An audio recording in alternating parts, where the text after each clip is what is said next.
We're going to get cracking this morning with an excellent how-to. If you've ever wondered how to master the art of the French omelet, well, you're in luck. It's a culinary masterpiece that's easier to whip together than you might think. California Live correspondent Blanche Shaheen is going to share the steps and techniques to this classic dish.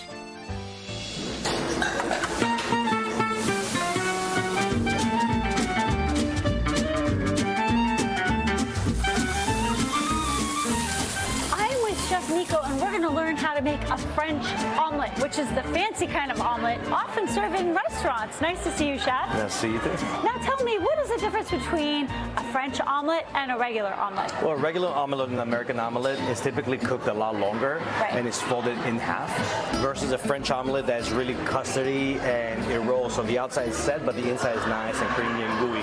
How do you get that creamy, gooey texture? Do you add milk or cream to the eggs before you cook them? You definitely can in your mixture. Yeah. We tend to not do that just to be a purist, right? Okay. So we just do a little bit of sea salt, and then we go on high heat very, very fast. So it's a quintessential that you have, we prefer brown butter, but if you want low calories, go with a high smoke point oil like canola or avocado, right? And then you do need a non-stick pan or a high carbon steel non-stick for the omelet to roll off. Technique-wise, to make it fluffy, do you whisk it, or how do you prepare the egg before it hits the pan?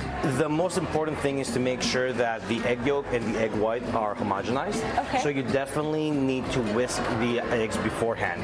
Now you can definitely go the long route of elbow grease and just whisk away, or you can just put it in your mixer with your whisk attachment and bring it together in a few seconds. I like that shortcut. Now, another element of the French omelet is to fold the omelet beautifully. Now, what's your technique for that? Do you use a spatula? Yes, there's two different ways. We prefer doing the spatula method because it's a little bit faster. But if you want your omelet to be a little more custardy and curdy, you can definitely use chopsticks. Interesting. So I'm going to save those chopsticks and use them for my French omelet. From your next previous takeout, yeah, 100%. Now, what are your favorite mix-ins to put with the French omelet? Really enjoying this period are crabbed out. Ooh, right here. This right here.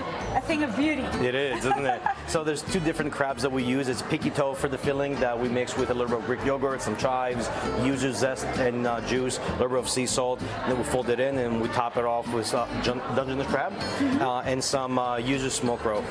Now, I love that you add yogurt. That adds another element of creamy to the omelet. I love your creative interpretations of eggs and how you could basically eat these dishes any time of day.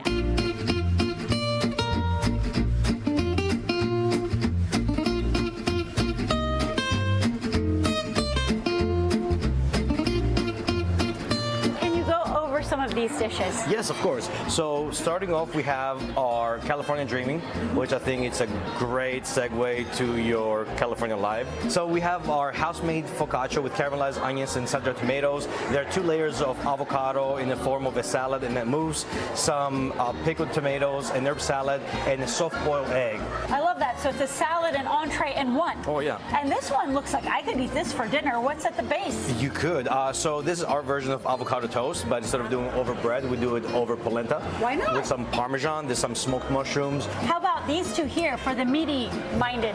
These would be our Meater's Delight, what I like to call, because you can eat it for breakfast, lunch, dinner, you know, hangover, whatever it is. On the other side, we have our bonnet. So we have our flat iron with pork pate, blistered tomatoes, perfectly fried eggs again, and some banh mi baguette. Well, thank you so much, Chef. Not only did I learn how to make a French omelet, but how to reinvent eggs so that I can eat them any time of the day. Thank you for having me. I really appreciate it.